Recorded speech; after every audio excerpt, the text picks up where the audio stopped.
Andai kan tidak ada sanad keulamaan, saya ulang lagi, kalau tidak ada sanad keulamaan dan orang memahami Quran dengan letterlet, apalagi dengan harfiah, apalagi orang ini, kelompok ini berjanji tidak akan menambahkan sedikit pun apa yang ada di Quran, maka tingkat menyesatkannya itu bahaya sekali, bukan sekedar bahaya sekali.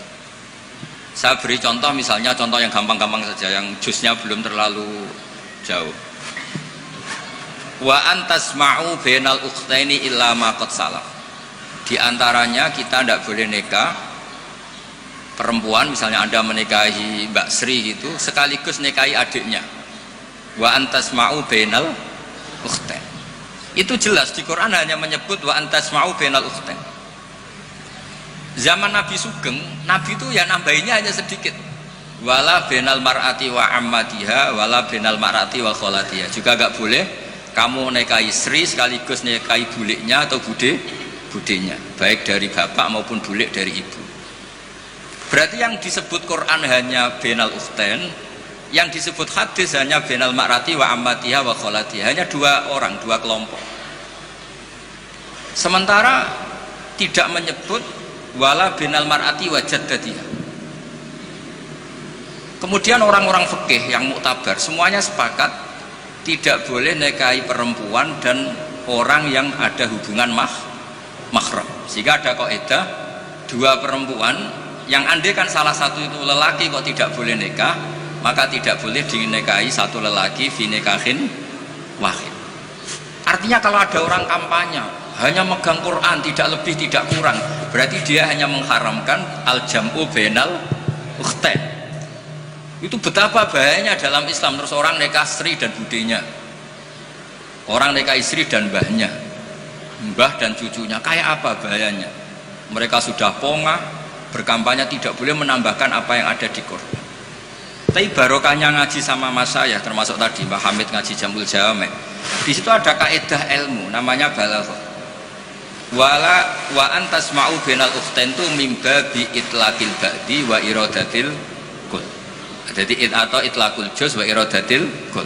Yang disebut hanya sebagian, tapi yang dimaksud semua perempuan yang ada hubungan mahram itu tidak boleh dinikahi fi waqtin wahid.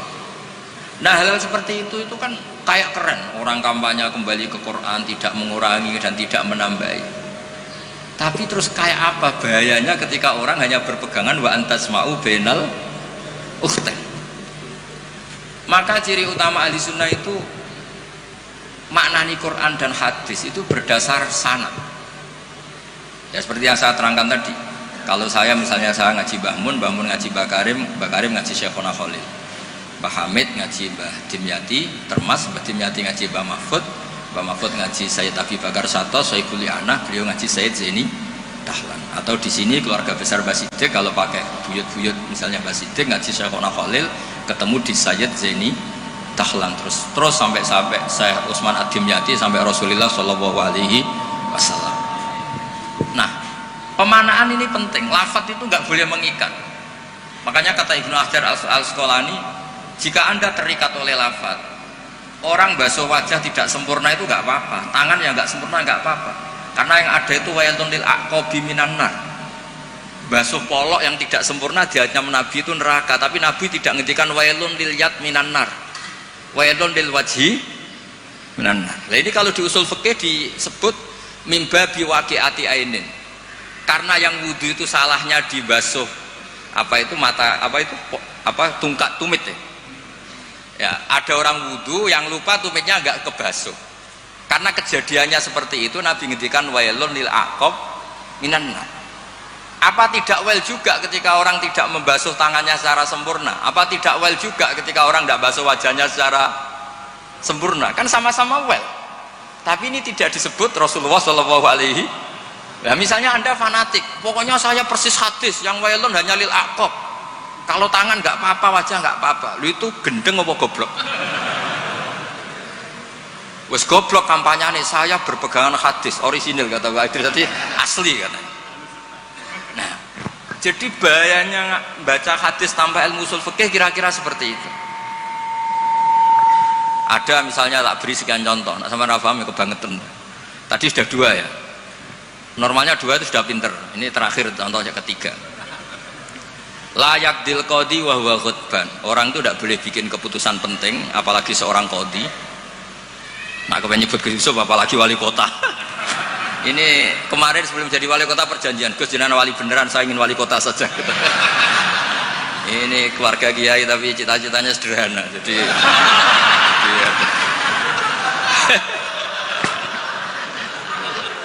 itu bisa, itu kalau dalam madhab tasawuf itu, kalau saya Mbak Idris Gus sama ingin jadi wali betul, tapi beliau sederhana sekali ingin jadi wali apa? Kota.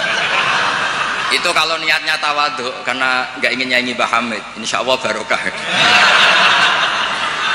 Tapi kalau niatnya nggak ingin tirakat, nah itu yang masalah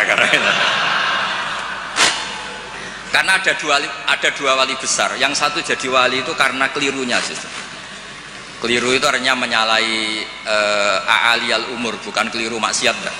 Saya bilang keliru itu bukan harus maksiat. Orang baik itu bisa keliru tapi tidak mesti maksiat. Wali yang satu itu kalau sakit bilang ya Allah ya Allah, tapi yang satu itu enggak, bilang aduh boe waduh boe. Suatu saat wali yang bilang ya Allah itu jenguk wali yang kalau sambat waduh waduh boe. Ditanya, kamu ini wali kalau sambat kok aduh boe. Jadi yang wali aduh boe, karena saya itu ingin kayak orang awam, enggak sok wali-walian ya Allah ya Allah. Loh, itu ya bisa jadi wali. Jadi nanti lihat aja di daftar, kalau di list wali kok masukkan Gusipul, berarti ya karena tawadhu tadi. Jadi ada juga wali itu kalau sholat itu nggak mau soft awal, banyak. Kok koyok uang parak pangeran ya wani ning soft. Ada juga wali ditanya, apa kamu kalau di surga ingin melihat Allah? Enggak. Kaget kan, umumnya orang ke surga kan ingin melihat, tapi jawabnya apa? Unazzihu dzalikal jamal an-nazari misli. Allah terlalu agung biar tidak terkontaminasi didelok meripat kayak aku ngene. Itu ya jadi wali. Ini terpaksa cari referensi demi wali kota.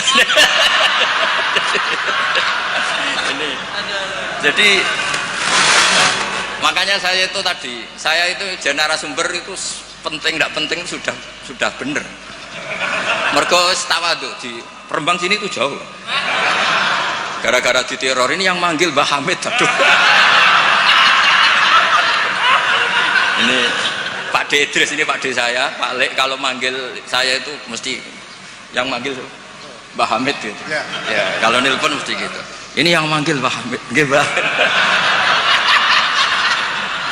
Ternyata di sini berlaku teror ya. Ini apa ya? Yang manggil Mbah Hamid karena memang beliau itu sepupu mbah saya Mbah Hamid. Jadi bermadzhab itu penting karena kata itu liar. Layak dil qadi wa ghadban. Seorang yang sedang marah itu tidak boleh punya keputusan penting, baik itu qadi, wali kota atau orang tua atau siapapun. Kata qadi dihilangkan. Tidak boleh kamu mentang-mentang hadisnya qadi, hanya qadi yang nggak boleh bikin keputusan kalau marah. Kalau kiai boleh, kalau orang tua boleh, kalau wali kota boleh. Tidak bisa. Bahwa ghadban itu kalau sedang marah, kalau sedang lapar boleh, sedang ngempet nguyah boleh, sedang ngempet ngisim. Nah, padahal setelah dimaknai pakar-pakar usul fikih, ghadab itu apa? Halatin sing yasu'u khalqu sahibi. Satu keadaan yang orang itu tidak normal. Nah, keadaan tidak normal itu bisa hakin, orang yang ngempet nguyah, ngempet ngising atau banget laparnya. Itu juga nggak boleh bikin keputusan penting. Jadi ghadban bukan lagi dimaknai marah, tapi apa? Satu keadaan di mana orang tidak sedang baik-baiknya. Makanya Imam Syafi'i masyhur itu, kamu jangan rembukan sama orang yang besok nggak ada yang dimakan, itu ruwet otaknya itu. Lho sidang madrasah ambek guru-guru sing bar diamuk bojone, wah itu error gitu. Sidang madrasah ambek uang sing sesuk kudu bayar kredit. Mesti tak kok sepundi madrasah saya ini pun ngeten mun saya.